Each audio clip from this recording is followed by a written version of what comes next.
India کے شہر آگرہ میں مغل امپائر کے آرکیٹیکٹس کا ایک ایسا شاہکار موجود ہے جس کو آج پوری دنیا تاج محل کے نام سے پہچانتی ہے۔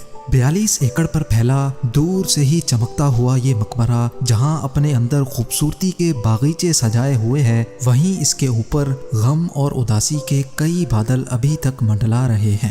ناظرین، لگ بھگ 400 سال پہلے بنائی جانے والی یہ خوبصورت بلڈنگ جہاں اپنے دور کی سب سے بڑی اور سب سے شاندار بلڈنگ ہوا کرتی تھی، وہیں آج اس کو دنیا کا 7واں عجوبہ بھی مانا جاتا ہے۔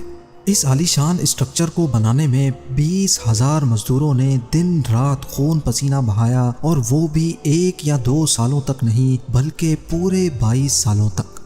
اگر آج کے دور میں اس کی قیمت کا اندازہ لگایا جائے تو سنگ مرمر کا یہ انمول مقبرہ حیرت انگیز طور پہ $1 بلین یعنی 7,500 کروڑ روپیوں سے بھی زیادہ مہنگا ہے، کیونکہ اس بلڈنگ میں مغل آرکیٹیکٹس نے اپنے ہنر کی کئی ایسی نشانیاں چھوڑی تھیں جن کی دنیا کے ٹاپ انجینئرز بھی آج تک تعریف کرتے ہیں۔ اس بلڈنگ کو ایسے ڈیزائن کیا گیا کہ جب مین گیٹ کے پیچھے سے اس کو دیکھا جاتا ہے تو یہ کافی بڑی لگتی ہے، لیکن جیسے ہی مین گیٹ کی طرف بڑھا جاتا ہے تو آٹومیٹیکلی اس کا سائز چھوٹا ہوتا جاتا ہے۔ دماغ کو چکرا دینے والی یہ کوئی پہلی ٹرک نہیں تھی جو مغل آرکیٹیکٹس نے استعمال کی ہو۔ اس کے گرد چاروں میناروں کو بالکل سیدھا کھڑا نہیں کیا گیا، بلکہ یہ مینار باہر کی طرف تھوڑا جھکے ہوئے ہیں، کیونکہ اگر ان کو سیدھا کھڑا کیا جاتا تو دور سے دیکھنے پر یہ اندر کی طرف جھکے ہوئے لگتے، جیسا کہ ان مسجدوں میں آپ دیکھ سکتے ہیں۔ ان میناروں کو باہر کی طرف جھکانے کا ایک اور ریزن بھی تھا، اور وہ یہ تھا کہ خطرناک ارتھ کوئک کی صورت میں اگر یہ مینار گرے بھی تو یہ باہر کی طرف گر کر تاج محل پر ایک آنچ بھی نہ آنے دے۔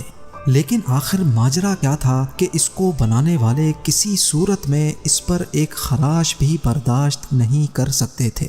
تاج محل کے وہ کون سے راز تھے جن کو 400 سال پہلے چھپانے کی کوشش کی گئی تھی، اور جب اس دور میں کنکریٹ یا اسٹیل ہی نہیں ہوا کرتا تھا تو آخر اس عالیشان مقبرے اور اس پر موجود 40 میٹر اونچے ڈوم کو کیسے بنایا گیا؟ یہ سب اور اس سے بھی زیادہ آپ جان سکیں گے آج کی اس اسپیشل ویڈیو میں۔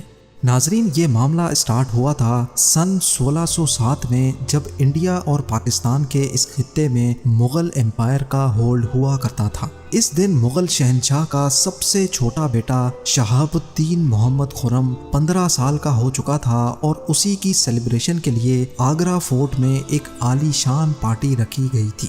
خرم مغل شہنشاہ کو سب سے زیادہ عزیز تھا، اسی وجہ سے اس کے ہر جنم دن پر اس کو ہیرے جواہرات اور سونے سے تولا جاتا تھا، یعنی جتنا وزن شہزادے خرم کا ہوتا تھا اتنا ہی خزانہ اس کے نام کر دیا جاتا تھا۔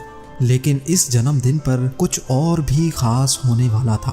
مغل شہنشاہ نے شہزادے خرم کی شادی اپنے ایک وکیل کی بیٹی کے ساتھ کر دی جس کو ممتاز محل کے نام سے جانا جاتا ہے۔ ممتاز اور خرم کو پہلے دن ہی ایک دوسرے سے بے انتہا محبت ہو چکی تھی، اور اس وقت یہ کسی کو بھی معلوم نہیں تھا کہ اس محبت کا بول بالا ہمیشہ کے لیے رہنے والا ہے۔ اگلے 10 سالوں تک شہزادے نے کئی جنگیں لڑیں اور ان میں بھرپور کامیابی بھی حاصل کی۔ اسی وجہ سے شہنشاہ نے خوش ہو کر ان کو شاہ جہاں کے لقب سے نوازا، جس کا مطلب ہے دنیا کا بادشاہ۔ شاہ جہاں کی ٹوٹل 6 بیویاں تھیں جو آگرہ فورٹ کے حرم میں ہی رہتی تھی۔ ان 6 میں سے شاہ جہاں سب سے زیادہ محبت ممتاز سے کرتے تھے، اور یہی وجہ تھی کہ ان کا زیادہ تر وقت ممتاز محل کے ساتھ ہی گزرتا تھا۔ وقت تیزی سے گزرتا جا رہا تھا، اور 4 سالوں کے بعد یعنی 1621 میں مغل شہنشاہ اچانک چل بسے۔ شاہ جہاں جو پہلے ہی مغل امپائر میں خاصا فیمس ہو چکا تھا اور جو شہنشاہ کا چہیتا بیٹا بھی تھا، 1628 میں یعنی باپ کی موت کے 7 سالوں بعد اس نے شہنشاہ کی گدی سنبھال لی۔ پوری مغلیہ سلطنت اپنے نئے شہنشاہ سے بے حد خوش نظر آتی تھی۔ یہ وہ پیریڈ تھا جب مغل امپائر اپنے پورے عروج پر تھی، یعنی پورے انڈیا پاکستان کے ساتھ ساتھ افغانستان کے بھی کئی حصوں میں مغلیہ سلطنت کا راج ہوا کرتا تھا۔ سارے فیصلے شاہ جہاں خود کرتا تھا، جبکہ ممتاز محل پیچھے رہ کر شاہ جہاں کو مشورے دیا کرتی تھی۔ لیکن کسی کو بھی اس بات کا علم نہیں تھا کہ یہ خوشیاں عنقریب ماتم میں بدلنے والی ہیں۔ گدی سنبھالے ابھی ایک ہی سال گزرا تھا کہ ایک بار پھر سے مغل امپائر کو دشمنوں کا سامنا کرنا پڑا۔ اگلے 2 سال جنگ چلتی رہی اور شاہ جہاں کو اس جنگ میں بھی بھرپور کامیابی نصیب ہوئی، لیکن شاہ جہاں ابھی اس کامیابی کا جشن مناتے کہ ان کو ایک افسوسناک خبر سے آگاہ کیا گیا۔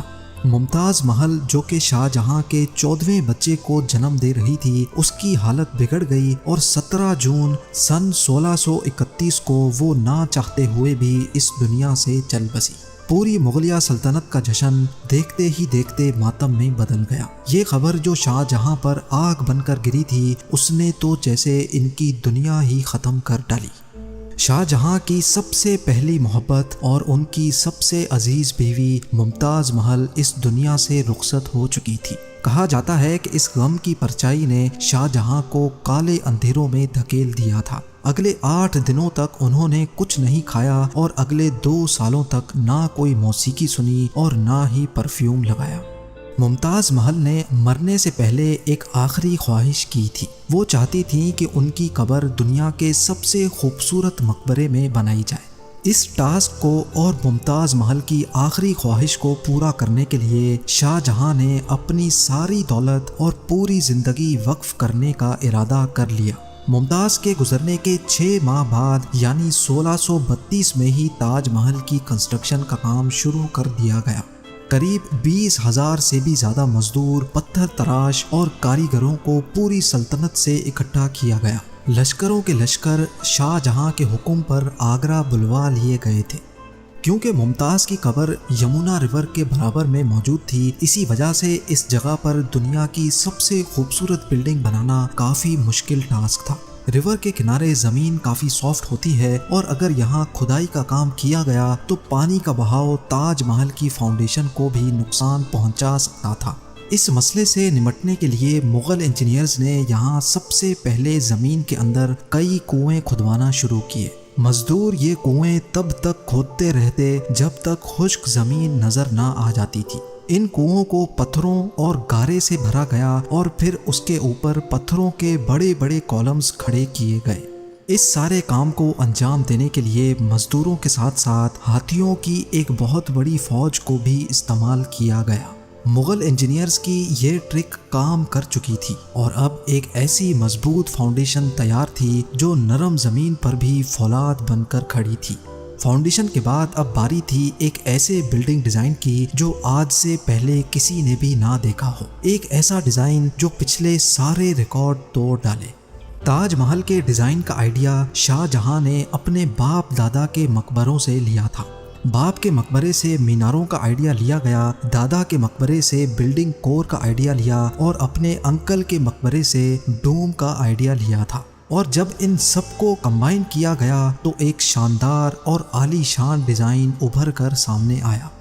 بلڈنگ کے اسٹرکچر کو بنانے کے لیے لاکھوں نہیں کروڑوں اینٹیں موقع پر ہی بیک کی گئیں۔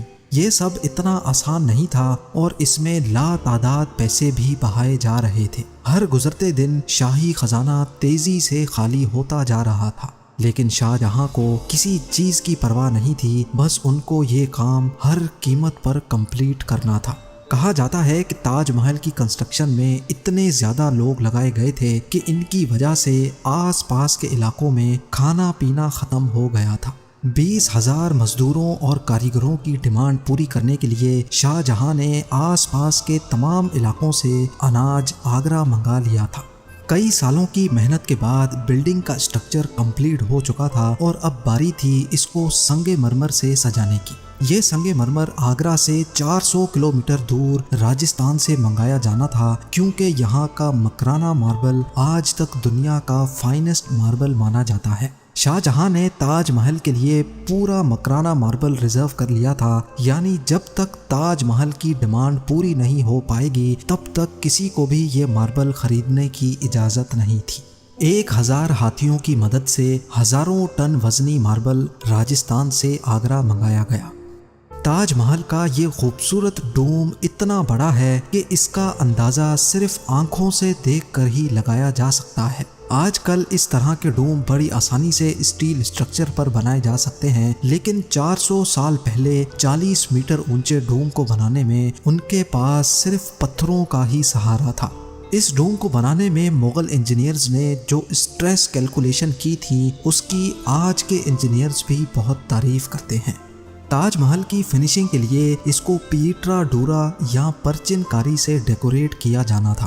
پیٹرا ڈورا ایک ایسی کلاکاری کو کہا جاتا ہے جس میں قیمتی پتھر کو ماربل کے اندر تراش کر لگایا جاتا ہے۔ ماربل کو بڑی مہارت اور باریکی سے قیمتی پتھر کی شیپ کے حساب سے تراشا جاتا ہے اور پھر اس میں پتھر کو گلو کے ذریعے چپکایا جاتا ہے۔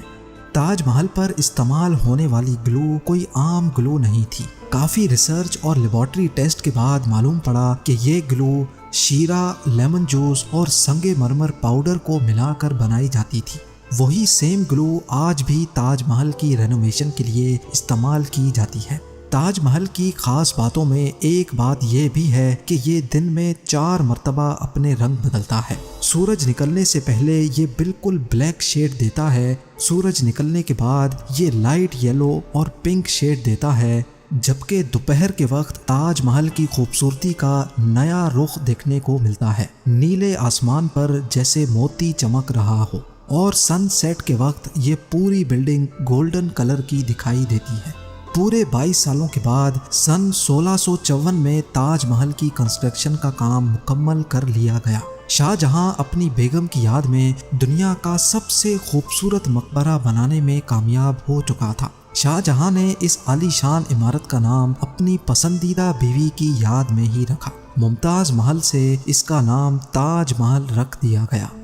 ہر سال شاہ جہاں ممتاز کی برسی پر یمنا ریور کے ذریعے تاج محل پر جایا کرتے تھے۔ یہ تاج محل کی ایسی انٹرنس تھی جس کو صرف شاہی خاندان کے لیے ہی بنایا گیا تھا۔ اس انٹرنس کی دیواروں پر دلکش نقاشی کا کام کیا گیا تھا جو شاید صرف شاہی آنکھوں کے دیکھنے کے لیے ہی کیا گیا تھا۔ شاہ جہاں کا یہ مہنگا ترین پروجیکٹ کمپلیٹ تو ہو چکا تھا، لیکن اس نے مغلیہ سلطنت کو تباہی کے کنارے پر لا کھڑا کیا۔ 4 سالوں کے بعد یعنی 1658 میں شاہ جہاں اور ممتاز کے اپنے ہی بیٹے نے شاہی تخت الٹ دیا اور خود مغل امپائر کا شہنشاہ بن گیا۔ شاہ جہاں جو پچھلے 30 سالوں سے اس تخت پر راج کر رہے تھے، اس کو قیدی بنا کر آگرہ فورٹ میں ہی بند کر دیا گیا۔ صرف ایک فیسلٹی ایسی تھی جو شاہ جہاں کو دی گئی، اور وہ یہ تھی کہ جس کمرے میں اس کو بند کیا گیا تھا اس کی کھڑکی سے وہ تاج محل کو دیکھ سکتے تھے۔ 8 سال قید میں رہنے کے بعد 74 ایئرز کی ایج میں شاہ جہاں بھی اس دنیا کو الوداع کر گئے۔ آپ لوگوں کے پیار بھرے کامنٹس کا بے حد شکریہ۔ ملتے ہیں اگلی شاندار ویڈیو میں۔